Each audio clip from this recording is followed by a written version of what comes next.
Friends welcome back to another video and यहाँ पर बहुत सारी डिमांड्स आ रही हैं डेटाबेस मैनेजमेंट सिस्टम की। सो फर्स्ट ऑफ ऑल मैं आप लोगों को एक बात क्लियर कर देता हूँ कि देखो जो चीज़ें होती हैं प्रोसीजर से होती हैं एंड आपको पता है कि मैं आपको नोट्स देता हूँ एंड सारी चीज़ें एक्सप्लेन करता हूँ। तो भाई देखो अभी ये नोट्स हैं, अभी ये मैं तुमको समझाऊंगा, तुमको चीज़ें समझ में आएंगी। तो इन सब नोट्स को बनाने में टाइम लगता है एंड मेरे को ये नोट्स खुद बनाने पड़ते हैं भाई। लिटरली तुमको टाइम मतलब तुमको ट्रस्ट नहीं होगा, बट मेरे को बहुत टाइम कंज्यूम होता है मेरा इसमें ये सब चीज़ बनाने में। तो थोड़ा सा वेट कर लिया करो, सारी चीज़ें डिलीवर करने में थोड़ा सा टाइम लगता है। बट अभी तुम्हारे पास 25 तारीख है और 26 तारीख भी है, ठीक है। सो आप लोग टेंशन मत लो और आराम से पास हो जाओगे। पास क्या, अच्छे से अच्छा नंबर भी आ जाएगा, ठीक है। एंड टेंशन बिल्कुल ना लियो, जब तक इंजीनियरिंग बॉयज़ है टेंशन लेने की। लेकिन एक बात बता रहा हूँ भाई, आप लोग थोड़ा सा यूट्यूब पे सपोर्ट करें, बिकॉज़ एक मोटिवेशन चाहिए होता है। जैसे एआई की वीडियोस मैंने डाल दी हैं, तो आप लोग भी सपोर्ट करोगे तो बहुत अच्छे तरीके से सारी वीडियोस आएंगी। देखो उन्होंने बहुत अच्छे तरीके से 1.3K एंड ऐसे व्यूज़ दिए हैं एंड ये अभी मैंने उनका थर्ड यूनिट डाला। सो देखो तुमको एकदम बहुत अच्छे से पढ़ाऊँगा। नोट्स कैसे मिलेंगे? नोट्स मिलेंगे तुमको सीधा टेलीग्राम पे। टेलीग्राम ज्वाइन कर लो। टेलीग्राम के साथ साथ तुम हमारा व्हाट्सएप चैनल भी ज्वाइन कर सकते हो। प्लीज़ हमारी कम्युनिटी को थोड़ा सा स्ट्रॉन्ग करें। तो सबसे पहला क्वेश्चन है कि भाई डेटाबेस होता क्या? डीबीएमएस, व्हाट इज़ डीबीएमएस, ठीक है। तो डीबीएमएस का फुल फॉर्म मैं बता दूं तुमको। अब भैया डीबीएमएस क्यों पढ़ा रहे हो? तो डेटाबेस सिस्टम में सबसे पहले तुमको डीबीएमएस ही बताऊंगा ना। DBMS basics and ER model है हमारा यूनिट नंबर 1। भाई तुमको यही पढ़ाऊंगा ना पहले। तो देखो डीबीएमएस होता क्या है। तो डीबीएमएस क्या होता है? ये एक सॉफ्टवेयर सिस्टम होता है जिसमें जो डेटाबेस को क्रिएट करता है, स्टोर करता है और मैनेज करता है एंड क्या करता है, रिट्रीव करने में हेल्प करता है, ठीक है। सो देखो ये क्या करता है, जो डीबीएमएस होता है ये एक क्या होता है, सॉफ्टवेयर होता है जो डेटा को क्या करता है, क्रिएट करता है, स्टोर करता है, मैनेज करता है और क्या करता है, रिट्रीव करने में हेल्प करता है। सिंपल वर्ड्स में बोलूँ तो यूज़र और डेटाबेस के बीच का ब्रिज जो होता है उसको हम क्या बोलते हैं, डीबीएमएस बोलते हैं। एंड यहाँ पे एक इन्फॉर्मेशन है तुम लोगों को कि भाई ये जो मैं तुमको पढ़ा रहा हूँ ना, तो भाई मैं तुमको ये समझाने के लिए इस टाइप के नोट्स बनाता हूँ। क्योंकि देखो अगर मैं तुमको इंग्लिश टू इंग्लिश समझाऊंगा तो तुमको समझ नहीं आएगा। बट मैं चाहता हूँ कि तुम लोग मेरे से समझो एंड अपनी लैंग्वेज में जाके पेपर में इंग्लिश से लिख के, भाई पेपर में इंग्लिश से ही लिखना है। इस टाइप की हिंदी या इंग्लिश में नहीं लिखना, आपको पेपर प्रॉपर इंग्लिश से लिखना है। एंड ये मैं आपको समझा रहा हूँ जैसे आपके कॉलेज के टीचर समझाते हैं, ठीक है। तो देखो अब सुनो डेटाबेस। तो देखो ये आपका डेटाबेस है, ठीक है। यहाँ पे आपका डीबीएमएस है, डेटाबेस मैनेजमेंट सिस्टम। ये आपका ऐप है, यूज़र है एंड ऐप है। ये किससे कनेक्ट है? एपीआई से कनेक्ट है। तो तुम्हारा ये डायग्राम हो गया, ठीक है। तो अब आगे बढ़ते हैं। तो देखो डेटाबेस और डीबीएमएस में डिफरेंस समझ लो क्या होता है। तो डेटाबेस और डीबीएमएस में छोटा सा डिफरेंस है बट समझते हैं। तो डेटा क्या होता है? रॉ फैक्ट को मतलब जो अपन रॉ होता है, रॉ डेटा जो होता है, रॉ फैक्ट, हम उसी को क्या बोलते हैं? डेटा बोलते हैं। जैसे एग्जांपल है 101 आयुष इस और सीएससी। तो हमें ये नहीं पता है कि 101 क्या है, आयुष क्या है एंड सीएससी क्या है, ठीक है। तो ये क्या है? रॉ डेटा है। एंड डेटाबेस क्या होता है? यहाँ पर ऑर्गेनाइज्ड कलेक्शन, जिससे जिससे यहाँ पर क्या होता है, डेटा का एक ऑर्गेनाइज्ड कलेक्शन होता है, ठीक है, जिससे टेबल के फॉर्म में क्या किया जाता है, स्टोर किया जाता है। जैसे स्टूडेंट का डेटाबेस और बैंक का डेटाबेस, ठीक है। एंड नाउ अब आते हैं डीबीएमएस में। तो डीबीएमएस क्या होता है? ये वो एक टाइप का क्या होता है, सॉफ्टवेयर होता है जो डेटाबेस को क्या करता है, हैंडल करता है। जैसे my SQL, Oracle and SQL server. तो ये है, ठीक है। डेटाबेस एंड डीबीएमएस समझ गए हो। तो अब डीबीएमएस हम यूज़ क्यों करते हैं, हमें क्या ज़रूरत है डीबीएमएस की? तो देखो यहाँ पर फाइल सिस्टम के प्रॉब्लम्स की वजह से हमें वजह से डीबीएमएस आया। तो फाइल सिस्टम की वजह से डीबीएमएस आया। तो फाइल सिस्टम क्या था भाई? अब समझो फाइल सिस्टम क्या था। फाइल सिस्टम में प्रॉब्लम क्या थी कि डेटा रिडंडेंसी बढ़ रही थी, मतलब सेम डेटा बार बार आ रहा था, ठीक है। अगर जैसे मेरा नाम आयुष अग्नोत्री है, तो आयुष अग्नोत्री एक बार आ गया, दोबारा आयुष अग्नोत्री आ रहा था, तो क्या बढ़ रहा था? डेटा रिडंडेंसी बढ़ रहा था और डेटा इनकन्सिस्टेंट हो रहा था। उसमें कोई सिक्योरिटी नहीं थी, डिफ़िकल्ट डेटा एक्सेस, मतलब डेटा को एक्सेस करने में डिफ़िकल्टीज हो रही थी, और no concurrency control and no proper backup, इसमें कोई प्रॉपर नहीं था। तो इन सारी प्रॉब्लम्स की वजह से हमारा डीबीएमएस आया। एंड इसमें डीबीएमएस ने हमें सॉल्यूशन क्या दिए? रिडंडेंसी कम हो जाती है, मतलब डीबीएमएस का अगर हम उपयोग करते हैं तो हमारी रिडंडेंसी क्या हो जाती है? कम हो जाती है। एंड डेटा क्या होता है? कंसिस्टेंट रहता है, हाई सिक्योरिटी हो जाती है और इजी क्वेरी बेस्ड एक्सेस मिलता है। क्या मिलता है? Easy query based access. And multiple user के साथ काम कर सकते हैं DBMS में, ठीक है। एंड इसमें बैकअप और रिकवरी क्या होता है, बहुत बढ़िया अवेलेबल होता है। अब DBMS के कुछ एडवांटेज हैं, क्या है, डेटा सिक्योरिटी है, डेटा कंसिस्टेंसी है, डेटा इंटीग्रिटी है, इजी डेटा एक्सेस होता है, डेटा शेयरिंग होता है, एंड बैकअप एंड रिकवरी होता है, और रिड्यूस्ड रिडंडेंसी होती है। तो देखो डेटा सिक्योरिटी, डेटा सिक्योर रहता है, डेटा कंसिस्टेंसी, डेटा कंसिस्टेंट रहता है, डेटा इंटीग्रिटी, डेटा इंटीग्रेट रहता है, मतलब इंटीग्रेट रहता है, ठीक है। इजी डेटा एक्सेस, हम डेटा को आसानी से एक्सेस कर सकते हैं, डेटा शेयरिंग, डेटा को शेयर कर सकते हैं, इसमें बैकअप और रिकवरी हो सकता है, और रिड्यूस कर सकते हैं किसको, रिडंडेंसी को, ठीक है। अब आता है DBMS के कुछ डिसएडवांटेज हैं। तो डिसएडवांटेज क्या है भाई, देखो इसकी कॉस्ट थोड़ा सा हाई उठती है, क्योंकि तुम ओरेकल और MySQL ये सब यूज़ करोगे तो इसकी कॉस्ट देनी पड़ती है तुम्हें हाई लेवल पे, ठीक है। कॉम्प्लेक्सिटी ज़्यादा होती है, हार्डवेयर रिक्वायरमेंट ज़्यादा होती है, और स्किल्ड स्टाफ चाहिए होता है। ये सब हैंडल करने के लिए तुमको क्या चाहिए होता है, एक स्किल्ड स्टाफ चाहिए होता है, एंड उसको तुम पेमेंट दोगे तभी वो काम करेगा। अब कंपोनेंट क्या होते हैं DBMS में, सबसे पहला कंपोनेंट है हमारा हार्डवेयर, मतलब कंप्यूटर हो गया, सर्वर हो गया, और स्टोरेज हो गया। तो हार्डवेयर समझ गए कंप्यूटर, सर्वर एंड स्टोरेज। अब आता है सॉफ्टवेयर। तो सॉफ्टवेयर क्या है भाई, DBMS सॉफ्टवेयर है, ठीक है। और डेटा क्या है, स्टोर्ड इन्फॉर्मेशन, जो तुम्हारे पास इंफॉर्मेशन स्टोर है। प्रोसीजर क्या है, मतलब रूल्स एंड इंस्ट्रक्शन। तो रूल्स एंड इंस्ट्रक्शन तुम्हारे प्रोसीजर है। And database, it means access control, access या डेटाबेस एक्सेस लैंग्वेज, मतलब SQL, स्ट्रक्चर्ड क्वेरी लैंग्वेज इसका फुल फॉर्म है, ठीक है। यूज़र, तो ये तुम्हारे पास 6 कंपोनेंट होते हैं, hardware, software, data, procedure and database access language and user. तो यहाँ पे कुछ type of database management user है, जैसे आपका डेटाबेस एडमिनिस्ट्रेशन जिसको DBA बोला जाता है, application programmer and end user and casual user, ठीक है। तो देखो डेटाबेस का आर्किटेक्चर क्या है, ये मतलब 1 टियर, 2 टियर एंड 3 टियर का।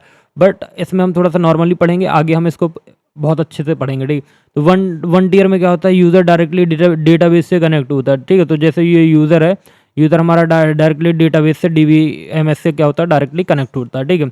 एंड अब बात करते हैं, ये यूज्ड होता है स्मॉल और लोकल एप्लीकेशन में। तो देखो, ठीक है, तो 1 टियर समझ गए। अब आता है 2 टियर। 2 टियर में क्या होता है, क्लाइंट और डेटाबेस डायरेक्टली कनेक्ट, तो मतलब ये क्या होता है, क्लाइंट सर्वर सिस्टम होता है। अब जो 3 टायर आर्किटेक्चर आता है, इसमें क्या होता है कि इसमें प्रेजेंट लेयर रहती है, इसका मतलब है यूज़र इंटरफेस, एप्लीकेशन मतलब business logics and database layer.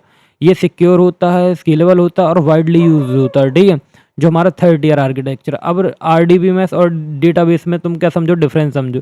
RDBMS का फुल फॉर्म होता है relational database management system, and DBMS का फुल फॉर्म होता है डेटाबेस मैनेजमेंट सिस्टम। तो ये क्या होता है, डेटा फाइल फॉर्म में होता है DBMS में, और RDBMS में डेटा टेबल के फॉर्म में होता है। यहाँ पर नो रिलेशन होता है, यहाँ पर टेबल रिलेटेड होते हैं, ठीक है। लेस सिक्योर होता है, ये बहुत हाईली सिक्योर होता है, इसमें कोई की नहीं होती है, इसमें फॉरेन की एंड प्राइमरी कीज़ होती है, ठीक है। अब कुछ DBMS के एग्जांपल हैं, MySQL, ओरेकल और Postgre SQL and Microsoft SQL servers, ठीक है। अब आता है आपका एप्लीकेशन। तो एप्लीकेशन क्या, बैंकिंग सिस्टम में यूज़ होता है, रेलवे में यूज़ होता है, रेलवे रिजर्वेशन में, college management system, hospital management system, e-commerce websites and telecom system में भी यूज़ होता है। एंड नाउ अब हमारा आता है DBMS के बाद RDBMS। तो RDBMS it means relational database management system. ये क्या होता है, तो रिलेशनल डेटाबेस मैनेजमेंट सिस्टम ये कैसे आया, ठीक है। तो देखो, सबसे पहले तुम समझ लो कि ये आया कैसे, ठीक है। तो RDBMS का फुल फॉर्म तुमको बता दिया है। ये एक ऐसा डेटाबेस होता है जिसमें हम डेटा को किसके फॉर्म में, टेबल्स या रिलेशन के फॉर्म में स्टोर करते हैं, मतलब टेबल के बीच में रिलेशन, मतलब और देखो RDBMS का फुल फॉर्म पता चल गया। ये क्या होता है, ये एक ऐसा डेटाबेस होता है जिसमें हम डेटा टेबल को किसके फॉर्म में स्टोर करते हैं, रिलेशन के फॉर्म में स्टोर करते हैं, एंड टेबल के बीच में क्या होता है, रिलेशनशिप होता है, ठीक है। एंड नाउ देखो, सीधा सीधा तुमको अगर समझाऊँ मैं, तो RDBMS एक डेटाबेस है जो रिलेशनल मॉडल पर बेस्ड होता है। किस पे बेस्ड होता है, रिलेशनल मॉडल पे बेस्ड होता है, एंड जहाँ डेटा रोज़ और कॉलम के फॉर्म में स्टोर होते हैं, ठीक है। अब देखो, अब मैं तुमको थोड़ा सा डायग्राम दिखा दूँ। तो ये तुम्हारा देखो, ये RDBMS के कंपोनेंट्स हैं। ये तुम्हारा टेबल है, यहाँ टपल है, यहाँ डोमेन है, एंड कॉन्स्टेंट्स है, एंड स्कीमा है, एंड कॉलम्स है। कॉलम्स इट मीन्स एट्रीब्यूट्स, ठीक है। तो अब आता है मॉडल, रिलेशनल मॉडल। तो relational model of it means base of RDBMS। तो रिलेशनल मॉडल को डॉक्टर ई एफ कॉड ने प्रपोज किया था। किसने? डॉक्टर ई एफ ने इनने प्रपोज किया था, ठीक है। इसमें इंपॉर्टेंट टर्म क्या है? देखो, टेबल है, रिलेशन। टेबल किसको शो करेगा? रिलेशन को। रो मतलब टपल, कॉलम मतलब एट्रीब्यूट, प्राइमरी की मतलब यूनिक आइडेंटिफायर, ठीक है, यूनिक आइडेंटिफायर, ठीक है। और फॉरेन की जो होगा वो क्या होगा? रिलेशनशिप बनाने के लिए। तो जैसे एक स्ट्रक्चर है स्टूडेंट टेबल का, तो यहाँ पर रोल नंबर है, नेम है एंड ब्रांच है। तो रोल नंबर 101 है, नाम आयुष है एंड सीएससी ब्रांच है, ठीक है। 102 रोल नंबर राहुल है एंड मैकेनिकल ब्रांच तो यहाँ पर रोल नंबर क्या होगा? तुम्हारा प्राइमरी की होगा। हर रो में क्या होता है? यूनिक होता है। तो तुम्हारा रोल नंबर हर एक रो में रोल नंबर तुम्हारा यूनिक है एंड कॉलम का डेटा सेम टाइप का होता है, ठीक है ना। अब फीचर्स देखते हैं कि भैया आरडीबी में इसके फीचर्स क्या हैं। तो डेटा स्टोर किस में होता है? टेबल के फॉर्मेट में होता है। और टेबल के बीच में क्या होता है? रिलेशनशिप होता है। यूज़ प्राइमरी की एंड फॉरेन की, ठीक है। क्या होता है? यूजेस प्राइमरी की एंड फॉरेन की। फिर क्या सपोर्ट करता है? नॉर्मलाइजेशन को। और हाई डेटा इंटीग्रिटी होता है एंड एसक्यूएल सपोर्ट करता है, ठीक है। एसेट प्रॉपर्टी को फॉलोड करता है। तो एसेट प्रॉपर्टी तुम्हारे 5th चैप्टर में है, तो हम इसको और अच्छे से एसेट प्रॉपर्टी को जानेंगे। तो आरडीबीएमएस के कुछ कोडेड रूल्स हैं जिनको शॉर्ट फॉर्म में बताता हूँ। तो मतलब टेबल फॉर्म में डेटा होता है, यूनिक रोज में होता है, इसमें कोई डुप्लीकेशन नहीं होती है टपल्स में। और एटॉमिक वैल्यूज़ होती हैं, प्राइमरी की मैंडेटरी होती है और इंटीग्रिटी कांस्टेंट सपोर्ट करता है, ठीक है ना। अब आता है कीज़ क्या होती हैं की इन आरडीबीएमएस। तो देखो, यूनिट नंबर 2 में भी कीज़ से रिलेटेड है, लेकिन हम इसमें थोड़ा मतलब अपना बेसिक नॉलेज के लिए समझेंगे, ठीक है। प्राइमरी क्या होता है? Uniquely identify each record. इसमें नल अलाउड नहीं होता प्राइमरी की में। फॉरेन की क्या होता है? दूसरे टपल्स के प्राइमरी की को क्या करता है? रेफर करता है। इसमें रिलेशनशिप बनता है। क्या बनता है? रिलेशनशिप। कैंडिडेट की क्या होता है? इसमें पॉसिबल है कि प्राइमरी कीज, ठीक है। अल्टरनेट कीज क्या होता है? Candidate keys except primary keys, ठीक है। अब आता है इंटीग्रिटी कांस्टेंट इन आरडीबीएमएस। तो इंटीग्रिटी कांस्टेंट क्या होता है? तो देखो, इंटीग्रिटी होता है, इसमें प्राइमरी की नल नहीं हो सकते। जो हमारा एंटिटी इंटीग्रिटी होता है, इसमें प्राइमरी की हमारी नल नहीं होती। फिर आता है रेफरेंशियल इंटीग्रिटी। इसमें क्या होता है कि जो फॉरेन की होती है, फॉरेन की वैल्यू या तो देखो, जो फॉरेन की है, फॉरेन की वैल्यू या तो क्या हो? नल हो। यहाँ पे क्या होता है? जो फॉरेन की वैल्यू होती है या तो नल होती है, ठीक है। एंड या पेरेंट टेबल में एग्जिस्ट नहीं करे। देखो, या तो तुम्हारी फॉरेन की वैल्यू क्या हो? नल हो, या तो पेरेंट टेबल में एग्जिस्ट ना करे, ठीक है। Domain integrity, data correct type, data जो है वो करेक्ट टाइप फ्लो होना चाहिए। Data correct data type flow में हो, ठीक है। एडवांटेज क्या है? डेटा रिडंडेंसी कम होता है, डेटा कंसिस्टेंसी हाई होता है, डेटा सिक्योरिटी होता है और इजी डेटा क्या होता है? रिट्रीवल होता है। और मल्टी यूज़र सपोर्ट करता है, बैकअप एंड रिकवरी होता है एंड स्केलेबल सिस्टम होता है, ठीक है ना। अब तुम्हारा है क्या डिसएडवांटेज? डिसएडवांटेज क्या है कि ये कॉम्प्लेक्स होता है, हाई कॉस्ट होता है, परफॉर्मेंस स्लो होती है for very large data and need चाहिए स्किल्स इन डीबी है, ठीक है। और आरडीबीएमएस एंड हमने डीबीएमएस का डिफरेंस देख लिया था ऊपर, तो प्लीज़ ऊपर देख लीजिए या तो आप पढ़ लीजिएगा, ठीक है। स्क्रीनशॉट ले सकते हैं। स्क्रीनशॉट मत लो, आप लोग टेलीग्राम पे ज्वाइन हो जाना, टेलीग्राम पे मैं तुमको डाल दूंगा, ठीक है।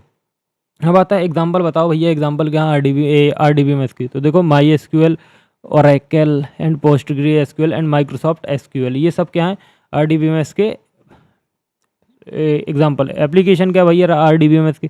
Banking system, college management system, railways reservation, e commerce websites and hospital database. तो ये सब क्या है? ये इसके एप्लीकेशन। अब आता है ट्रेडिशनल। तो देखो, तुमसे डीबीएमएस भी पूछ सकता है और डीबीएमएस वर्सेस आरडीबीएमएस पूछ सकता है एग्जाम में, नोट कर लेना, ठीक है। आरडीबीएमएस पूछ सकता है या तो डीबीएमएस वर्सेस फाइल सिस्टम पूछ सकता है, ट्रेडिशनल फाइल सिस्टम, ठीक है। क्या? Traditional file system. तो भाई ये कर लेना, इसीलिए मैं तुमको ये सारी चीज़ें पढ़ा रहा हूँ, ठीक है। आई होप आपको क्लियर हो गया होगा, ठीक है। तो ट्रेडिशनल फाइल सिस्टम क्या होता है? तो देखो, ट्रेडिशनल फाइल सिस्टम में क्या है? कुछ लिमिटेशन से जिनकी वजह से हमारा डीबीएमएस आया, जैसे मैंने आपको बताया। तो देखो, ट्रेडिशनल फाइल सिस्टम क्या है? एक पुराना डेटा स्टोरेज सिस्टम होता है जिसमें डेटा फाइल के फॉर्म में होता है, ठीक है। फाइल के फॉर्म में स्टोर किया जाता था और हर एप्लीकेशन में अपनी अलग अलग फाइल मेंटेन करनी होती थी, ठीक है। तो सिंपल तरीके से समझो कि जो ट्रेडिशनल फाइल सिस्टम होता था, ये एक टाइप का सिस्टम है जिसमें हमें डेटा अलग अलग फाइल्स में स्टोर करना रहता था और हर प्रोग्राम अपना अपना डेटा खुद मैनेज करता था, ठीक। अब इसका डायग्राम देखो। तो ये एप्लीकेशन प्रोग्राम 1 है एंड ये एप्लीकेशन प्रोग्राम 2 है एंड ये 3 है। तो ये सब लोग क्या कर रहे हैं कि सब लोग अपना अलग अलग डेटा फाइल सिस्टम में ऐड कर रहे हैं एंड इनका फाइल 1 है, फाइल 2 एंड फाइल 3, तो मल्टीपल फाइल्स बन रही हैं, ठीक है। तो इसका वर्किंग फ्लो क्या था कि डेटा फाइल में क्या होता है, स्टोर होता था। हर डिपार्टमेंट या एप्लीकेशन की अपनी फाइल होती थी, तो मतलब बहुत सारी फाइल्स होंगी, ठीक है। डेटा एक्सेस प्रोग्राम के थ्रू होता था और कोई सेंट्रल कंट्रोल नहीं था। इस मतलब तुम्हारे ट्रेडिशनल फाइल सिस्टम में कोई भी सेंट्रल कंट्रोल नहीं था, ठीक है। तो एग्जांपल क्या, जैसे अकाउंट डिपार्टमेंट की फाइल अलग होगी, स्टूडेंट रिकॉर्ड की फाइल अलग होगी और लाइब्रेरी की फाइल अलग होगी। तो मतलब सेम स्टूडेंट का डेटा अलग अलग फाइल्स में क्या होगा, रिपीट होगा। तो इससे क्या होगी, देखो अगर डेटा रिपीट होगा तो रिडंडेंसी आएगी भाई। रिडंडेंसी आएगी तो भैया तुम ये समझ लो, अब जैसे मान लो कि एक डेटा को, जैसे भाई एक डेटा है 519 MB का, मैं भाई सेम स्टूडेंट का डेटा एक फाइल, 2 फाइल, 3 फाइल में भरूँ तो मेरा देखो स्पेस भी जाएगा और रिडंडेंट डेटा सेव करूँगा तो भाई मतलब डुप्लीकेशन भी होगा। तो इसमें यही सब होता है, ठीक है। कंपोनेंट क्या है, ट्रेडिशनल फाइल सिस्टम के देखो डेटा फाइल्स, इसमें क्या होता है, जिसमें एक्चुअल डेटा होता है, ठीक है। एप्लीकेशन या प्रोग्राम डेटा एक्सेस करने के लिए, ठीक है। ऑपरेटिंग सिस्टम फाइल हैंडलिंग करता है, जैसे आपका लैपटॉप, जैसे मैं फाइल बनाता हूँ तो मैं क्या करता हूँ, DBMS, जैसे अभी DBMS बना रहा हूँ तो DBMS एंड इस फाइल का नाम मैंने क्या रखा, मैं तुमको दिखाता हूँ। यहाँ पे टॉप पे देखो DBMS यूनिट 1, इस टाइप से ये मतलब ये ऑपरेटिंग सिस्टम में क्या होता है, फाइल को हमारा जो ऑपरेटिंग सिस्टम है वो क्या करता है, फाइल को हैंडल करता है, ठीक है।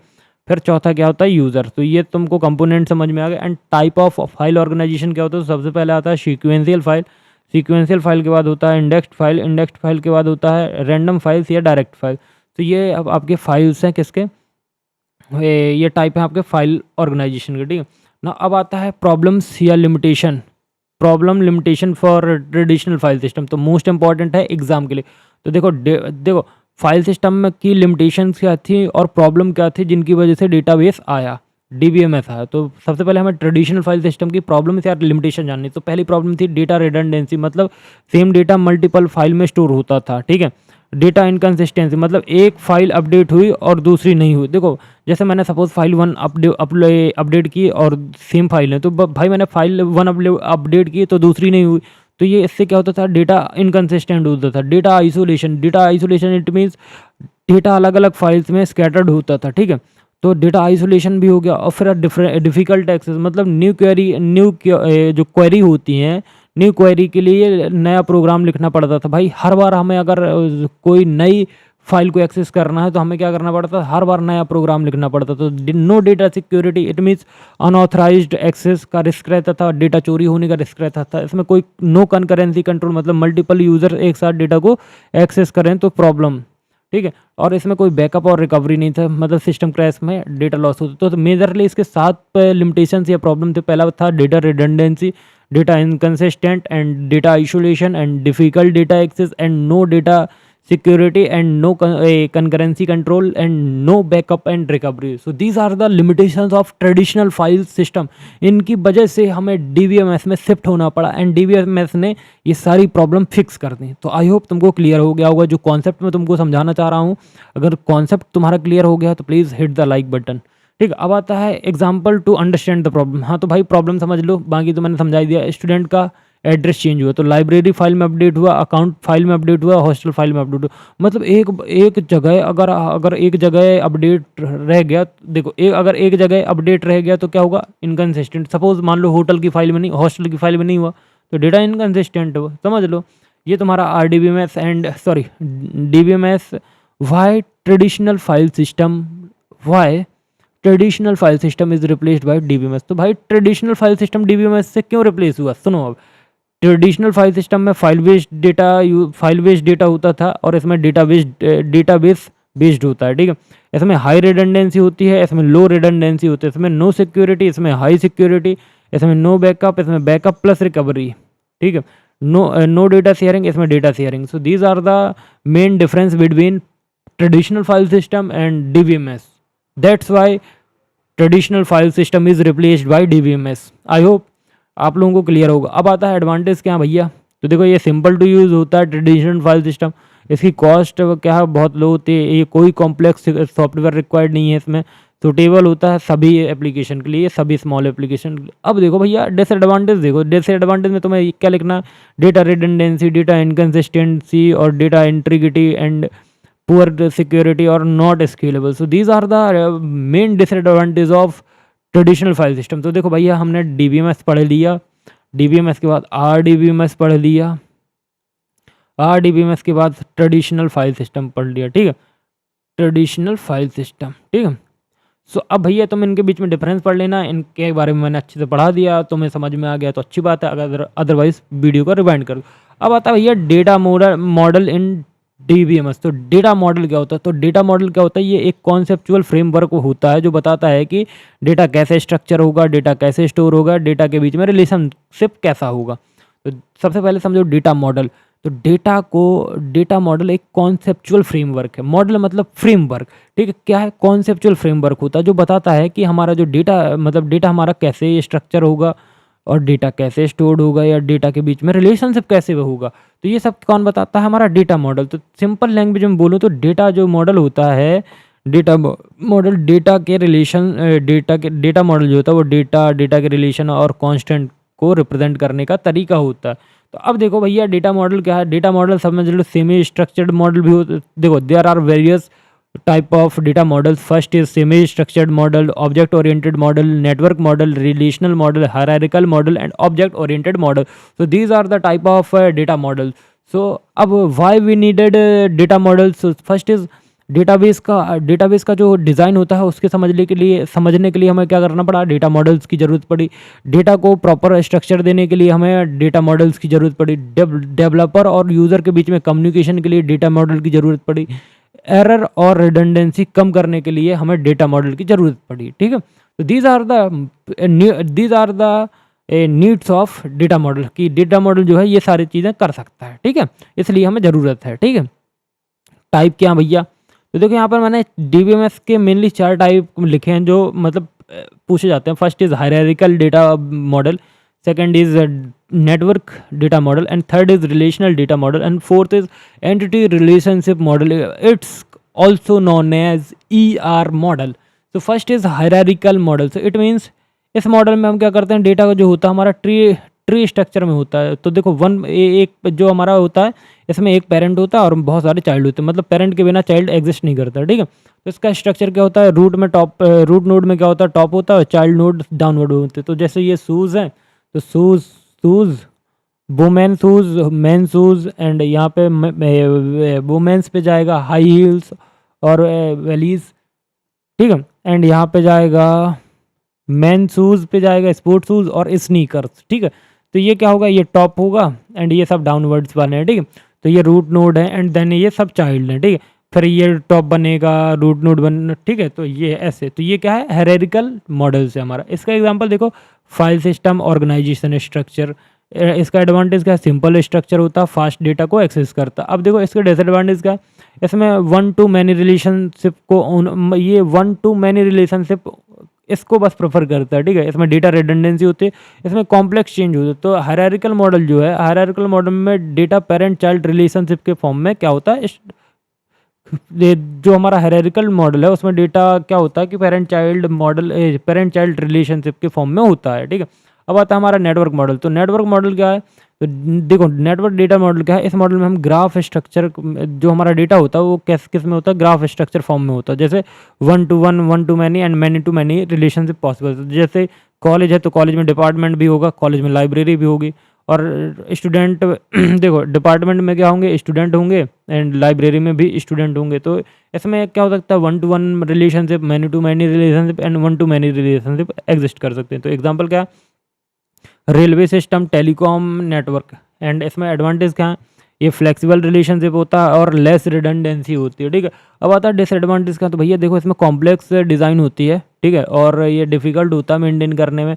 और इसका एग्जांपल क्या है कि ये हायरार्किकल जो होता है, हायरार्किकल डेटा मॉडल जो है ये उससे थोड़ा सा एडवांस होता है, थोड़ा एडवांस होता है, ठीक है। अब आता है आपका रिलेशनल डेटा मॉडल। तो रिलेशनल डेटा मॉडल इंपॉर्टेंट है क्योंकि इसमें हम क्या करते हैं, इस मॉडल में हम डेटा को टेबल्स या रिलेशन के फॉर्म में क्या करते हैं, स्टोर करते हैं। तो देखो जो हमारी रोज़ हैं, तो ये रो हैं जो ये क्या होती है, हमारी टपल्स होती हैं, ठीक है, क्या होते हैं, टपल होते हैं। एंड जो हमारे कॉलम होते हैं ये क्या होते हैं, एट्रीब्यूट होते हैं। एंड जो हमारी टेबल्स होती हैं, तो जो ये टेबल बनी हो ना, ये हमारे क्या होते हैं, रिलेशंस होते हैं। ठीक है, तो तुमको आई होप ये जो सारी चीज़ें लिखी हैं मैंने तुमको एक्सप्लेन कर दी हैं। एंड देखो ये तुम्हारे क्या हैं, टपल्स हैं, सारे टपल्स हैं। एंड ठीक है, एंड ये टपल्स के बाद जो तुम्हारे कॉलम्स होंगे, तो कॉलम क्या होते हैं, तुम्हारे एट्रीब्यूट होते हैं। एंड जितने भी तुम्हारे टेबल्स हैं, तो यहाँ पे 3 टेबल हैं, ये तुम्हारे क्या होंगे, रिलेशंस होंगे। ठीक है, तो जैसे मान लो ए बी और ए बी का रिलेशन ये मान लो सी। ठीक है, तो ए बी जो ए बी टेबल है उनका रिलेशन किसके साथ है, टी बी सी के साथ। ठीक है ना, अब आगे मूव करते हैं। तो इसमें कि कौन सी यूज़ होते हैं, प्राइमरी की एंड फॉरेन की यूज़ होती है। ठीक है, तो एग्जांपल है कि रोल नंबर है, स्टूडेंट टेबल है, एंड इसमें रोल नंबर है, नेम है एंड ब्रांच है। तो वो 101 आयुष CSE, 102 राहुल और मैकेनिका। तो इसमें एडवांटेज क्या है भाई, ये इजी टू अंडरस्टैंड होता है, हाई डेटा इंटीग्रिटी होता है, सपोर्ट करता है नॉर्मलाइजेशन को, एंड सपोर्ट करता है किसको, SQL को। तो भाई देखो डिसएडवांटेज क्या है, ये परफॉर्मेंस को क्या करता है, बहुत स्लो करता है for very large data set and complex join होते हैं। एग्जाम के लिए सबसे इंपॉर्टेंट डेटा मॉडल है, ध्यान रखना। अब आता है ER एंटिटी रिलेशनशिप मॉडल। सो ER मॉडल डेटा को एंटिटीज, एट्रीब्यूट और रिलेशन के थ्रू क्या करता है, प्रेजेंट करता है। ठीक है, जो हमारा ER मॉडल होता है वो एंटिटीज, एट्रीब्यूट्स एंड रिलेशनशिप के थ्रू क्या करता है, रिप्रेजेंट करता है। ठीक है, तो ये भैया तुम्हारा एम्प्लॉय है, एम्प्लॉय ID, नेम, सैलरी, यहाँ पे वर्क फ्रॉम और ये डिपार्टमेंट। ठीक है, तो ये तुम्हारा ER का डायग्राम है। तो यहाँ पे जो एंटिटी होंगी तो वो क्या होता है, रियल वर्ल्ड ऑब्जेक्ट होती हैं और स्टूडेंट या टीचर हो सकते हैं। यहाँ पे एम्प्लॉई है। ठीक है, तो एग्जांपल है, एट्रीब्यूट क्या होता है, एंटिटी की प्रॉपर्टी होती है। तो भाई एंटिटी की प्रॉपर्टी ये हैं सब।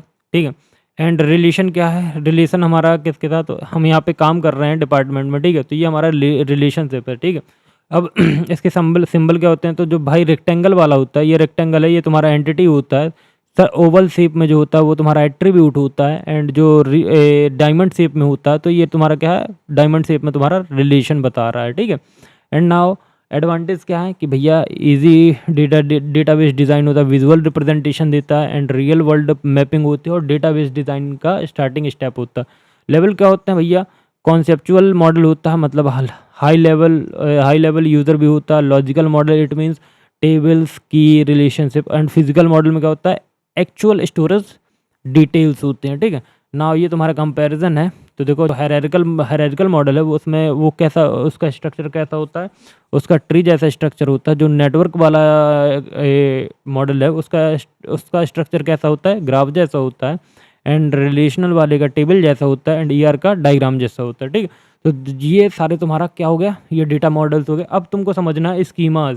तो स्कीमा क्या है DBMS में। तो देखो स्कीमा क्या होता है कि स्कीमा डेटाबेस का एक लॉजिकल या ब्लूप्रिंट होता है। तुम इतना समझ लो कि जो तुम्हारा स्कीमा डेटाबेस है, स्कीमा जो होता है वो डेटाबेस का लॉजिकल स्ट्रक्चर या ब्लूप्रिंट होता है। डेटाबेस में कौन सा डेटा स्टोर होगा, डेटा कैसे ऑर्गेनाइज होगा, टेबल, एट्रीब्यूट, रिलेशनशिप ये सब का क्या होता है, ये रिलेशन का स्ट्रक्चर क्या होगा, ये सब कौन करता है, स्कीमा सेट करता है।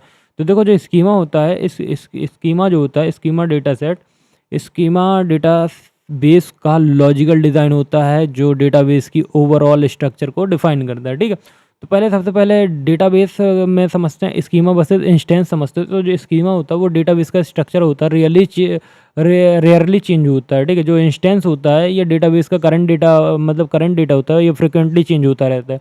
तो देखो एग्जांपल है, टेबल का जो फॉर्मेट है वो तुम्हारा क्या है, स्कीमा है। एंड टेबल के अंदर जो डेटा वो क्या है, इंस्टेंस है।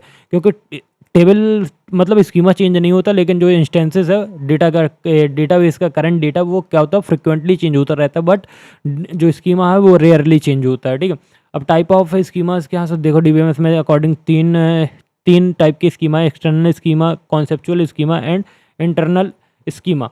तो ये जो तीनों स्कीमा है ये क्या मिलकर बनाते हैं, 3 स्कीमा आर्किटेक्चर बनाते हैं। तो देखो पहला है हमारा एक्सटर्नल स्कीमा, इसको व्यू लेवल बोला जाता है। इसमें क्या होता है, एक्सटर्नल स्कीमा जो होता है, एक्सटर्नल स्कीमा यूज़र को डेटाबेस का सिर्फ रिक्वायर्ड पार्ट दिखाता है। जो मतलब एक्सटर्नल स्कीमा होता है वो यूज़र को डेटाबेस का सिर्फ रिक्वायर्ड पार्ट दिखाए, मतलब जितना तुमको रिक्वायर्ड होगा सिर्फ उतना ही पार्ट दिखाएगा। मतलब डिफरेंट यूज़र का different views, full database show नहीं होता है इसमें। ठीक है, एग्जांपल जैसे स्टूडेंट को सिर्फ मार्क्स दिखेंगे, टीचर को उसकी मार्क्स प्लस अटेंडेंस दिखेगा, और एडमिन को पूरा डेटाबेस दिखेगा। ठीक है, एडवांटेज क्या है, डेटा सिक्योरिटी होती है, डेटा हाइडिंग होती है, यूज़र फ्रेंडली होता है, मल्टीपल एक्सटर्नल स्कीमाज हो सकते हैं इसमें, ठीक है। फिर आता है कॉन्सेप्चुअल स्कीमा, ये क्या होता है, लॉजिक व्यू होता है, लॉजिकल व्यू होता है, बट ऊपर वाला क्या था, फर्स्ट व्यू लेवल था। तो इसमें क्या होता है, जो कॉन्सेप्चुअल स्कीमा होता है, इसमें पूरे डेटाबेस का लॉजिकल स्ट्रक्चर क्या होता है, डिफाइन करता है। क्या डिफाइन करता है, पूरे मतलब इसमें क्या होता है कि कॉन्सेप्चुअल स्कीमा पूरे डेटाबेस का लॉजिकल स्ट्रक्चर डिफाइन करता है। इसमें क्या क्या होता है, टेबल्स होती हैं, एट्रीब्यूट्स होता है, रिलेशन होता है एंड कॉन्स्टेंट्स होता है, ठीक है। इसके फीचर्स क्या हैं, तो देखो फिजिकल स्टोरेज से इंडिपेंडेंट होता है, डीबीए के कंट्रोल में होता है, और एक ही कॉन्सेप्चुअल स्कीमा होता है। ये इसमें ये क्या होता है, ये मेन स्कीमा होता है, ये मेन स्कीमा होता है डेटाबेस का। क्या होता है, मेन स्कीमा डेटाबेस कौन होता है, हमारा कॉन्सेप्चुअल स्कीमा, ठीक है। आई होप तुम लोगों को समझ में आ गया होगा। एंड हमारा अब आता है इंटरनल स्कीमा। ये क्या होता है, फिजिकल लेवल का स्कीमा होता है। इसमें क्या होता है, इंटरनल लेवल स्कीमा बताता है कि डेटा फिजिकली कैसे स्टोर होगा, फाइल ऑर्गेनाइजेशन में, इंडेक्सिंग के रूप में, और स्टोरेज लोकेशन, और एग्जांपल डेटा डिस्क में कैसे स्टोर होगा, एंड रिकॉर्ड्स का फिजिकल फॉर्मेट क्या होता है। तो यूज़र को इस लेवल का आइडिया नहीं होता है, तो क्योंकि ये फिजिकल लेवल होता है, एंड इंटरनल भी बोल सकते हैं, इंटरनल स्कीमा, तो इसके दो नाम है, ठीक है। नाउ अब हम आगे बढ़ेंगे, तो देखो भाई तुमको समझ में आ गया होगा। अब हम इसमें क्या देखते हैं, थ्री स्कीमा आर्किटेक्चर। तो देखो इंटरनल स्कीमा, एक्सटर्नल स्कीमा होता है, वो क्या होता है, यूज़र का व्यू होता है, एंड कॉन्सेप्चुअल स्कीमा का काम होता है logical design, and internal schema का काम होता है लॉजिकल स्टोर। एडवांटेज क्या है, data abstraction, data independence and better security, ठीक है। तो ये सब काम क्या होते हैं, ये इसके एडवांटेज है। एंड अब हमारा नेक्स्ट क्या है हमारा, डेटा इंडिपेंडेंस। डेटा इंडिपेंडेंस मतलब स्कीमा से रिलेटेड होता है, तो स्कीमा की वजह से डीबीएमएस डेटा इंडिपेंडेंस प्रोवाइड करता है। क्या प्रोवाइड करता है, इंडिपेंडेंस प्रोवाइड करता है। It means logical data independence मतलब conceptual schema change, external schema effect नहीं होता है। फिजिकल डेटा इंडिपेंडेंस मतलब इंटरनल स्कीमा चेंज नहीं होगा, कॉन्सेप्चुअल स्कीमा इफेक्ट नहीं होता है, मतलब ये सारी चीज़ें, ठीक है।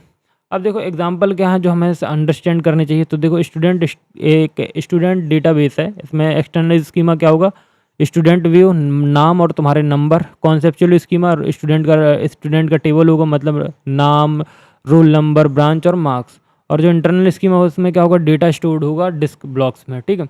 एडवांटेज क्या है, देखो इसमें clear database structure, easy maintenance, high security, multiple user view होता है, और बेटर डेटा बेस मैनेजमेंट होता है।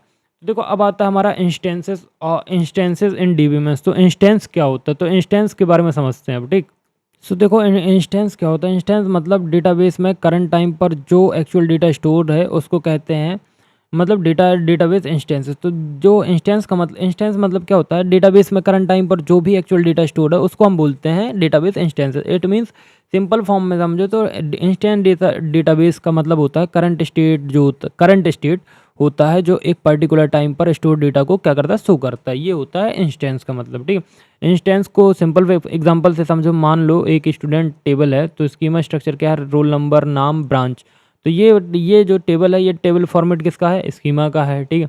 ये टेबल का फॉर्मेट किसका है, स्कीमा का। तो इंस्टेंसेस करंट क्या होगा, 101 रोल नंबर होगा, यूज़, सीएससी, ये टेबल के अंदर अभी जो डेटा है वो क्या है, इंस्टेंसेस है। डेटा चेंज होगा तो इंस्टेंसेस भी क्या होगा, चेंज होगा। स्ट्रक्चर सेम रहेगा तो स्कीमा सेम रहेगा, ठीक है। ये चीज़ें कैरेक्टरिस्टिक क्या होते हैं इसके, इंस्टेंसेस जो होता है वो फ्रिक्वेंटली चेंज होता रहता है। ये डायनेमिक होता है, एक्चुअल डेटा को रिप्रेजेंट करता है। इंसर्ट अपडेट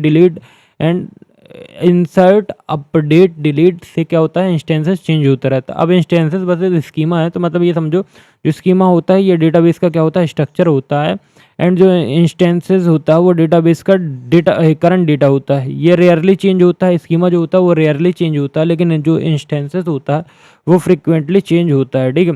ये स्कीमा क्या होता है, स्टैटिक होता है, एंड ये क्या होता है, डायनेमिक होता है। अब लॉजिकल डिज़ाइन समझ लो, ये लॉजिकल डिज़ाइन होता है, ये एक्चुअल डिज़ाइन होता है, ठीक है। तो नाउ समझ में आ गया। अब आता है रियल लाइफ एग्जांपल। तो देखो स्कीमा क्या है, एग्ज़ाम रजिस्टर का फॉर्मेट, ठीक है।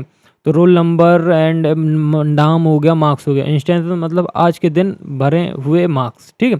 वाई इंस्टेंसेस इज इम्पॉर्टेंट, तो देखो इम्पॉर्टेंट क्यों है, तो देखो करंट डेटाबेस स्टेटस दिखाता है, डेटा मैनिपुलेशन को रिप्रेजेंट करता है, एंड डीबीएमएस के ऑपरेशन को रिजल्ट शो करता है। अब आता है डीबीएमएस आर्किटेक्चर। तो डीबीएमएस का आर्किटेक्चर क्या होता है, ये बहुत इंपॉर्टेंट है।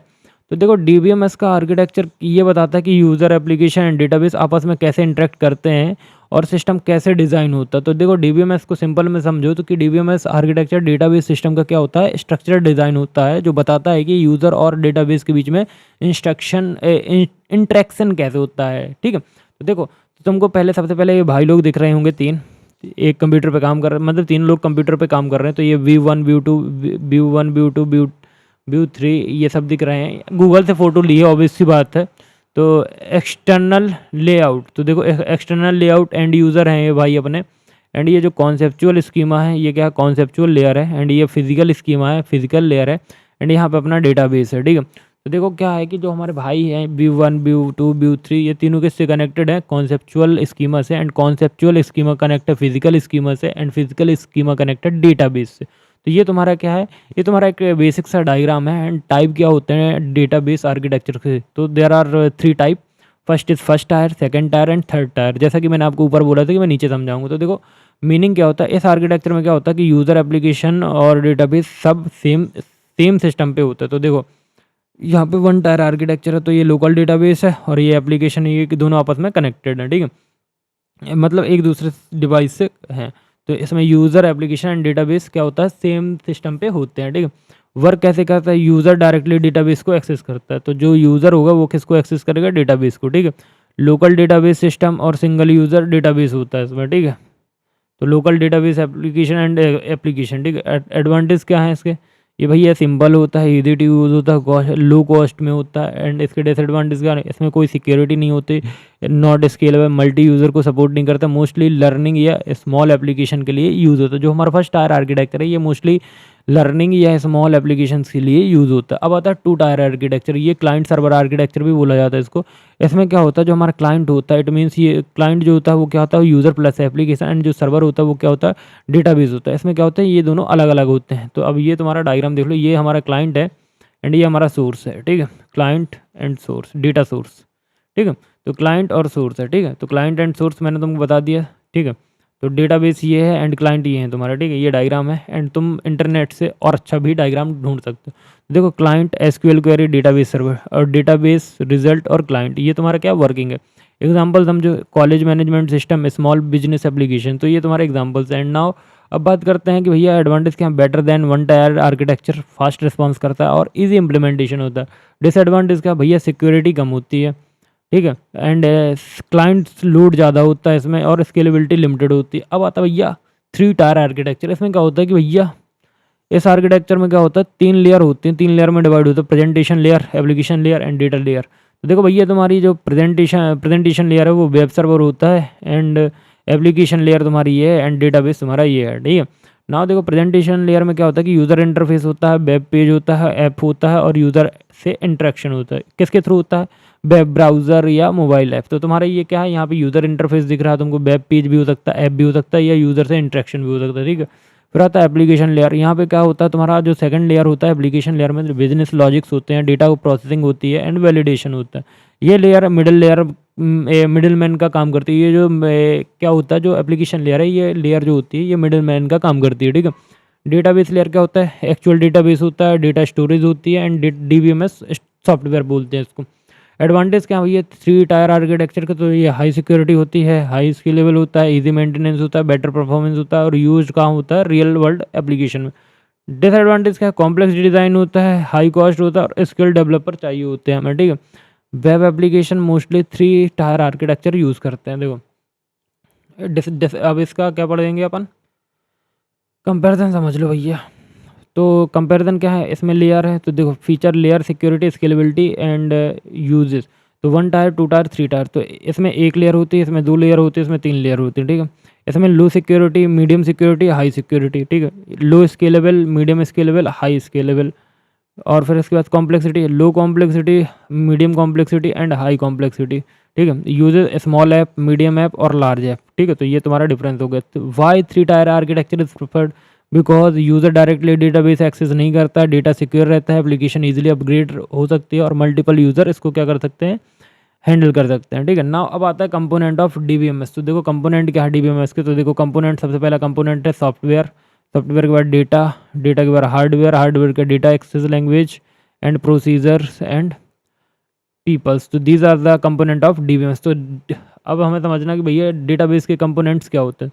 तो डेटाबेस के जो कंपोनेंट्स होते हैं वो क्या होते हैं, डेटाबेस कंपोनेंट वो पार्ट होते हैं जो मिलकर डेटाबेस सिस्टम को क्या बनाते हैं, प्रॉपरली रन, मैनेज और कंट्रोल करते हैं। तो देखो डेटाबेस कंपोनेंट्स वो पार्ट्स होते हैं जो मिलकर डेटाबेस सिस्टम को क्या करते हैं, प्रॉपरली रन, मैनेज और कंट्रोल करते हैं। तो डीबीएमएस के सिंपल भाषा में समझो तो डीबीएमएस के कंपोनेंट्स वो एलिमेंट होते हैं जो डेटाबेस को क्या करते हैं, स्टोर करते हैं, एक्सेस करते हैं और मैनेज करने में हेल्प करते हैं। तो मेन कंपोनेंट क्या होते हैं, हार्डवेयर।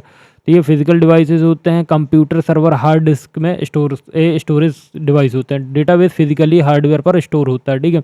अब आता है भैया तुम्हारा क्या, सॉफ्टवेयर। तो ये क्या है कि DBMS software itself and operating system होता है इसमें, एंड एप्लीकेशंस प्रोग्राम होते हैं, ठीक है। My SQL, Oracle and SQL service, ये डेटा को क्या करता है, मैनेज और कंट्रोल करता है, ठीक है। अब आता है डेटा। तो इसमें क्या है, एक्चुअल स्टोर्ड इन्फॉर्मेशन होती है और टेबल रिकॉर्ड मेटा डेटा होता है। इसमें डेटा सेट, ये क्या होता है, डेटाबेस का हार्ट होता है डेटा, ठीक है। तो डेटाबेस का क्या होता है, हार्ट होता है डेटा। एंड अब आता है प्रोसीजर, ये रूल्स एंड इंस्ट्रक्शंस पे काम करता है। डेटा कैसे स्टोर होगा, एक्सेस कैसे होगा, अपडेट कैसे होगा, ये सब काम यही करता है। मतलब इसमें backup procedure and recovery procedure यही सब देखता है। फिर आता है डेटाबेस एक्सेस लैंग्वेज। तो इसमें क्या होता है, एसक्यूएल। तो ये क्या होती है, SQL, it means structured query language, and इसमें create, insert, select, update, delete, ये सब यही देखता है। यूज़र और डीबीएमएस के बीच की कम्युनिकेशन का मीडियम होता है डेटाबेस एक्सेस लैंग्वेज, ठीक है। अब आता है भैया क्या, यूज़र्स। तो यूज़र्स क्या हैं, इसमें डिफरेंट टाइप के यूज़र्स होते हैं। डीबीए मतलब database administrator and application programmer and end user, ठीक है। हर यूज़र का क्या होता है, अलग रोल रहता है। अब इसका देखो भैया कंपोनेंट क्या है, रोल, कंपोनेंट एंड रोल है, समरी ऑफ डेटाबेस कंपोनेंट। तो हार्डवेयर का काम क्या होता है, रोल क्या होता है, फिजिकल स्टोरेज।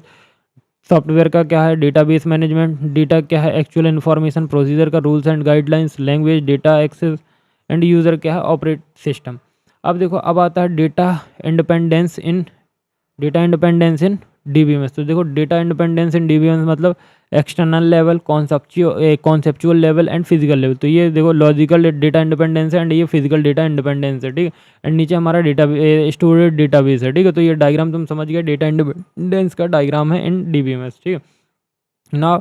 डेटा इंडिपेंडेंस होता है क्या, तो देखो डेटा इंडिपेंडेंस का मतलब होता है कि डेटाबेस, ये दूसरा टॉपिक है, डेटा इंडिपेंडेंस होता क्या। तो डेटा इंडिपेंडेंस का मतलब होता है कि डेटाबेस का एक लेवल में चेंज करने पर दूसरे लेवल पर कोई इफेक्ट नहीं पड़ेगा। अगर हम फिजिकल लेवल पे चेंज कर रहे हैं तो कॉन्सेप्चुअल लेवल पे कोई फ़र्क नहीं पड़ना चाहिए। अगर हम कॉन्सेप्चुअल लेवल में चेंज कर रहे हैं तो एक्सटर्नल लेवल में कुछ फ़र्क नहीं पड़ना चाहिए, ठीक है।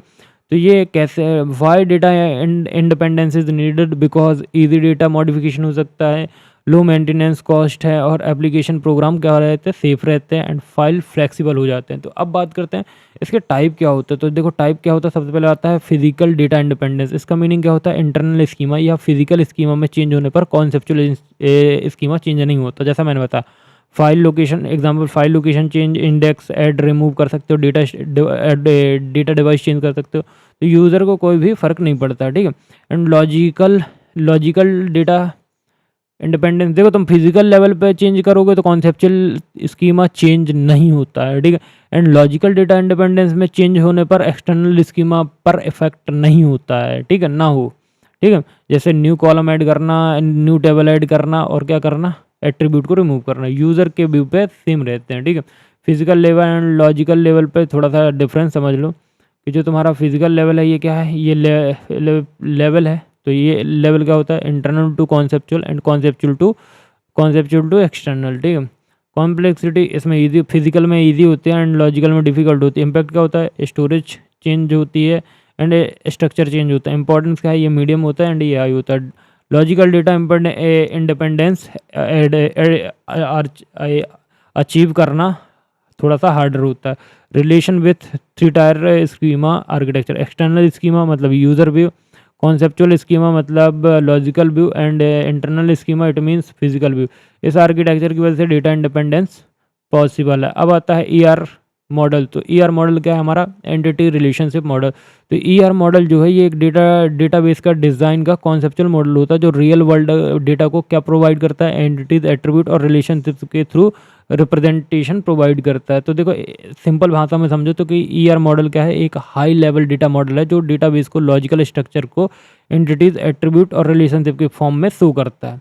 तो ईआर मॉडल का क्यों यूज़ करते हैं, तो देखो डेटाबेस डिज़ाइन को इजी बनाने के लिए, रियल वर्ल्ड ऑब्जेक्ट को क्लियर रिप्रेजेंट करने के लिए, टेबल बनाने से पहले प्लानिंग के लिए यूज़ करते हैं, और एरर और रिडंडेंसी कम करने के लिए यूज़ करते हैं। ठीक है। एंड अब बात आती है भैया डेटाबेस डिज़ाइन का फर्स्ट स्टेप क्या होता है, ईआर मॉडल होता है। जो डेटाबेस का हमारा पहला स्टेप होता है डिज़ाइन का वो क्या होता है, ईआर मॉडल होता है। एंटिटी समझो, तो एंटिटी का मतलब क्या होता है, यहाँ पे एंटिटी कोई भी रियल वर्ल्ड, देखो जो एंटिटी होती है वो कोई भी रियल वर्ल्ड ऑब्जेक्ट होता है जिसका एग्जिस्टेंस होता है और उसके बारे में, जिसके बारे में डेटा स्टोर करना रहता है। ठीक है। एग्ज़ाम डेफिनेशन समझो, तो एग्ज़ाम एंटिटी एक रियल वर्ल्ड ऑब्जेक्ट होती, देखो जो हमारी एंटिटी है ये क्या होती है, एक रियल वर्ल्ड ऑब्जेक्ट है जिसके बारे में इंफॉर्मेशन स्टोर की जाती है। ठीक है। एग्जाम्पल जैसे student, teacher, employ and course. तो ये देखो तुम्हारा ये किस चीज़ का है, ये तो तुम्हारा पूरा फुल बना है किस चीज़ का, ईआर डायग्राम का यहाँ पे। एंड ये ईआर डायग्राम का टाइप हो गया। ठीक है। अब टाइप ऑफ एंटिटी क्या है, तो देखो सबसे पहले आता है स्ट्रॉन्ग एंटिटी, मतलब इंडिपेंडेंट होती है और अपनी प्राइमरी की होती है। ठीक है। एग्जाम्पल स्टूडेंट, रोल नंबर और नेम। वीक एंटिटी क्या होती है, अपना इंडिपेंडेंट एग्जिस्टेंस नहीं होता है, इसमें स्ट्रॉन्ग एंटिटी पर डिपेंड करती है। किस पे, स्ट्रॉन्ग एंटिटी पर डिपेंड करती है, पार्शियल की होती है ये। तो डिपेंडेंट एम्प्लॉय आईडी और डिपेंडेंट नेम। ठीक है। वीक एंटिटी को डबल रेक्टेंगल में शो किया जाता है। अभी मैं तुमको बताऊंगा किसको किस में शो किया जाता है। ठीक है। फिर आता है एट्रीब्यूट। तो एट्रीब्यूट क्या होता है, एट्रीब्यूट की प्रॉपर्टी या कैरेक्टरिस्टिक होती है। देखो एट्रीब्यूट जो होता है वो आइडेंटिटी, एंटिटी की क्या होता है, प्रॉपर्टी या कैरेक्टरिस्टिक होता है। तो देखो इसमें जैसे एग्जांपल है एंटिटी स्टूडेंट है, attribute roll number, age, branch हो गया। ठीक है। अब ना आता है टाइप ऑफ एट्रीब्यूट। तो देखो सिंपल एट्रीब्यूट मतलब एटॉमिक होता है, example age. Composite attribute multiple parts में डिवाइड होता है, जैसे कंपोजिट मतलब फर्स्ट नेम एंड तुम्हारा मिडिल नेम या last name. Single value attribute मतलब एक ही वैल्यू होती है, जैसे आपका roll number. Multi value attribute, इसमें मल्टीपल वैल्यूज हो सकते हैं जैसे आपके phone number. Multi valued attribute को डबल ओवल से दिखाते हैं। मैं तुमको सारे डायग्राम्स दिखाऊंगा कि कैसे किसको दिखाते हैं। तो ड्राइव्ड एट्रीब्यूट दूसरे एट्रीब्यूट से क्या करते हैं, कैलकुलेट होता है। एग्जांपल एज डॉब से ड्राइव्ड एट्रीब्यूट क्या होता है, डॉटेड ओवल से होता है। अब की एट्रीब्यूट क्या होता है, की एट्रीब्यूट होता है एंटिटी को यूनिकली आइडेंटिफाई करने से। ठीक है। तो रोल नंबर एग्जांपल, की एट्रीब्यूट को अंडरलाइन किया जाता है। अब देखो रिलेशनशिप समझ लो। पहले रिलेशनशिप क्या होता है, रिलेशनशिप मतलब ये होता है कि रिलेशनशिप मतलब एंटिटीज़ के बीच में एसोसिएशन या कनेक्शन बताता है। ठीक है। एग्जाम डेफिनेशन है, रिलेशनशिप दो या दो से ज़्यादा एंटिटीज़ के बीच में लॉजिकल कनेक्शन को क्या करता है, शो करता है। ठीक है। जैसे एग्जांपल है स्टूडेंट एनरोल्स इन कोर्स, टीचर्स टीच सब्जेक्ट। तो रिलेशनशिप को डायमंड शेप से शो किया जाता है। जो रिलेशन होता है वो डायमंड शेप से शो किया जाता है। देखो type of relation 1-to-1 relation होता है। एक एंटिटी का एक ही रिलेटेड एंटिटी से, देखो एक एंटिटी का एक ही रिलेटेड एंटिटी से क्या होता है, रिलेशनशिप। जैसे पर्सन और पासपोर्ट, एक पर्सन का एक पासपोर्ट हो सकता है। ठीक है। मैनी टू वन, तो एक एंटिटी का मल्टीपल रिलेटेड एंटिटी से क्या हो सकता है, रिलेशनशिप। जैसे टीचर स्टूडेंट, तो एक टीचर होता है बट मल्टीपल स्टूडेंट होते हैं। ठीक है। अब many to many, multiple entities एक दूसरे से रिलेटेड हो सकती हैं। देखो मल्टीपल स्टूडेंट हो सकते हैं और मल्टीपल क्या हो सकते हैं, कोर्स हो सकते हैं। अब देखो डिग्री ऑफ रिलेशनशिप, यूनरी मतलब एक एंटिटी, बाइनरी मतलब दो एंटिटीज़, टर्नरी मतलब तीन entities. Mostly binary relationship use होता है। देखो जो हमारा ईआर डायग्राम के सिंबल्स है, तो इनको मैं तुमको यहाँ नीचे दिखाता हूँ, ये तुम पहले इसको देख लो। ठीक है। स्क्रीनशॉट रख लेना। रेक्टेंगल मतलब entity, double rectangle weak entity, Oval मतलब एट्रीब्यूट, डबल ओवल मतलब मल्टी वैल्यूड एट्रीब्यूट, डायमंड मतलब रिलेशन एंड अंडरलाइन मतलब की एट्रीब्यूट। अब तुम इसका डायग्राम देखो, ये तुम्हारा एंटिटी का diagram, weak entity, associate entity, relationship, identify relationship, mandatory relationship, partial participations, attribute, key attribute, multi valued attribute, derived attribute and optional relationship and total partition. So भाई तुम्हारा ये क्या है, ये तुम्हारा डायग्राम है एंड तुम इसको ध्यान से स्क्रीनशॉट ले लेना। एंड ये तुम्हारे रिलेशनशिप वाला डायग्राम था। तो देखो यहाँ पे थोड़ा सा मैं तुमको दिखाता हूँ, ये थोड़ा सा इसको जूम कर दूँ। तो यहाँ पे तुम्हारे क्या है, मैनी टू मैनी रिलेशनशिप है, student enrol course, one to many relationship, department belong employ, ठीक है। नीचे many to one relationship and ये one to one relationship. So I hope तुमको समझ में आ गया होगा। सो प्लीज़ इसके स्क्रीनशॉट लें। एंड अब चलते हैं हमारे नीचे। तो तुम्हें देखो सारी चीज़ें बता दी है, समझा दी है, तुम्हें समझ में आ गया होगा, ठीक है। एंड देखो ईआर एंड एंटिटी का एग्जांपल समझो। एंटिटी तुम्हारा स्टूडेंट है, एट्रीब्यूट तुम्हारा रोल नंबर है, नेम है, ब्रांच है। एंटिटी क्या है, कोर्स है, एट्रीब्यूट क्या है, कोर्स आईडी है एंड कोर्स नेम है, ठीक है। रिलेशनशिप एनरोलमेंट नंबर है तुम्हारा, ठीक है। एग्जाम में डायग्राम बना के एक्सप्लेन करना है। अब एडवांटेज क्या है, इजी टू अंडरस्टैंड होता है, विजुअल रिप्रेजेंटेशन, रियल वर्ल्ड में मैपिंग और गुड डेटाबेस डिज़ाइन होता है, ठीक है। अब आता है भैया तुम्हारा डेटाबेस लैंग्वेज इन डीबीएमएस, एक बहुत इंपॉर्टेंट टॉपिक है एंड एग्जाम ओरिएंटेड क्वेश्चन है एंड एग्जाम में आने के बहुत सारे पॉसिबिलिटीज़ हैं। सो मैं इसको रेट करना चाहूँगा, 95% एग्जाम में आने के चांसेस हैं। डेटाबेस लैंग्वेज क्या होती हैं, डेटाबेस लैंग्वेज इन डीबीएमएस। सो देखो डेटाबेस लैंग्वेज वो लैंग्वेज होती हैं जिनका यूज़ करके हम क्या कर सकते हैं, डेटाबेस को क्रिएट कर सकते हैं, डेटाबेस को इंसर्ट कर सकते हैं, अपडेट कर सकते हैं, डिलीट कर सकते हैं एंड डेटा को रिट्रीव कर सकते हैं, सिक्योरिटी और ट्रांजेक्शन्स कंट्रोल कर सकते हैं। तो सिंपल लैंग्वेज में बोलूँ कि डेटाबेस लैंग्वेज जो होती हैं वो डीबीएमएस के साथ क्या करती हैं, कम्युनिकेट करने के लिए बनाई गई हैं। तो हम डेटाबेस लैंग्वेज का यूज़ करके बहुत सारी चीज़ कर सकते हैं, database create, insert, delete, update and retrieve and security and transaction control कर सकते हैं। हम डेटाबेस लैंग्वेज की हमें ज़रूरत क्या है, तो देखो सबसे पहले हमें क्या है, डेटाबेस स्ट्रक्चर डिफाइन करने के लिए, डेटा को मैनिपुलेट करने के लिए, डेटा सिक्योरिटी मैनेज करने के लिए, ट्रांजेक्शन को हैंडल करने के लिए। तो यहाँ पे टाइप क्या है, database language system, database language के in DBMS there are 5 type of language. First is DDL, DML, DQL, DCL and TCL. So अब इनको जानते हैं। तो डीडीएल का फुल फॉर्म होता है डेटा डेफिनेशन लैंग्वेज। तो डेटा डेफिनेशन लैंग्वेज का क्या मीनिंग है, तो डीडीएल का यूज़ होता है डेटा स्ट्रक्चर डिफाइन और मॉडिफाई करने के लिए। तो जो हमारा डेटा डेफिनेशन लैंग्वेज है इसका यूज़ होता है डेटा स्ट्रक्चर डिफाइन और मॉडिफाई करने के लिए, या ये टेबल स्कीमा व्यू क्रिएट करता है। क्या क्रिएट करता है, टेबल स्कीमा व्यू को क्रिएट करता है। डीडीएल कमांड क्या होती है, क्रिएट, अल्टर, ड्रॉप और ट्रंकेट। तो ये भैया कमांड लिख के आना, जो बता रहा हूँ ना ये बहुत इंपॉर्टेंट बता रहा हूँ एंड इसी टाइप से लिख के आना, ठीक है। इंग्लिश में मत लिख देना, जैसा मैं समझा रहा हूँ वैसे मत लिखाना, बट इंग्लिश में लिख के आना। इसका एग्जांपल है, क्रिएट करो टेबल स्टूडेंट जिसका रोल नंबर है आई इंट और नेम क्या है वेर है, मतलब वेरिएबल कैरेक्टर, ठीक है, 20 है। डीडीएल क्या करता है, डीडीएल चेंज परमानेंट होते हैं, ध्यान रखना। अब डीएमएल क्या है, डेटा मैनिपुलेशन लैंग्वेज। तो डेटा मैनिपुलेशन लैंग्वेज क्या होता है, डीएमएल का यूज़ होता है डेटा को इंसर्ट, अपडेट और डिलीट करने के लिए, ठीक है। इसकी कमांड क्या होती है, इंसर्ट, अपडेट एंड डिलीट। तो इसमें क्या कर सकते हैं, insert into student value 101 Ayush, data change होता है, स्ट्रक्चर क्या रहता है, सेम रहता है। अब आता है डेटा क्वेरी लैंग्वेज। तो मीनिंग क्या होता है, DQL, डेटा क्वेरी लैंग्वेज का यूज़ डेटा को रिट्रीव मतलब सर्च करने के लिए होता है। इसका कमांड क्या है, सिलेक्ट। तो सिलेक्ट स्टार फ्रॉम स्टूडेंट, ठीक है भैया। ये अगर तुम ये जैसे मैं एग्जांपल बता रहा हूँ ना, एग्जांपल लिख के आओगे ना तो तुमको भैया बहुत नंबर अच्छे मिलेंगे, ध्यान रखना। जैसा मैं तुमको स्ट्रक्चर दिखाया ना, डायग्राम बना के, नोट्स दे के एंड सारी चीज़ें एक्सप्लेन करके, अगर ऐसे एक्सप्लेन करोगे ना तो तुमको बहुत बढ़िया नंबर मिलेगा, ध्यान रखना। मोस्ट यूज होता है कमांड्स एंड डीबीएमएस। अब टीसीएल का है, data control language. It means TCL का यूज़ जो होता है डेटा क्वालिटी और प्रोमाइसेस कंट्रोल करने के लिए यूज़ होता है। तो देखो टीसीएल कमांड क्या होता है, ग्रांट एंड रिवोक। तो देखो grant select on student to user, बताता है कि कौन क्या एक्सेस कर रहा है। अब आता है TCL, it means transaction control language. तो यहाँ पर टीसीएल का यूज़ ट्रांजेक्शन मैनेज करने के लिए होता है। टीसीएल कमांड क्या है, कमिट करता है एंड रोल बैक करता है एंड सेव पॉइंट करता है, ठीक है। तो ये एग्जांपल है, कमिट ट्रांजेक्शन को परमानेंट क्या करता है, सेव करता है। तो भैया देखो ये समरी टेबल है, जो हमारा डीएल है ये क्या करता है, स्ट्रक्चर को डिफाइन करता है इसमें। और डीएमएल का यूज़ होता है डेटा को मैनिपुलेट करने के लिए एंड डीक्यूएल का होता है डेटा रिट्रीव करने के लिए एंड डीसीएल का यूज़ होता है सिक्योरिटी कंट्रोल के लिए एंड जो हमारा टीसीएल है ट्रांजेक्शन कंट्रोल के लिए होता है। अब डीडीएल एंड डीएमएल में डिफरेंस है। तो डीएमएल का जो स्ट्रक्चर होता है वो चेंज हो सकता है, लेकिन इसका स्ट्रक्चर डेटा चेंज होता है, ठीक है। Permanent and can be roll back और क्रिएट, ड्रॉप और इंसर्ट एंड अपडेट। तो भैया देखो तुम्हारा 53 मिनट में पूरा यूनिट नंबर 1 कंप्लीट कर दिया मैंने एंड इसका अब यूनिट नंबर 2 भी आएगा। तो उसके लिए तुमको क्या करना पड़ेगा, इस वीडियो पर तुम सपोर्ट अच्छे से दम से करना, तुमको unit number 2 and unit number 3 फटाफट अपलोड कर दी जाएंगी।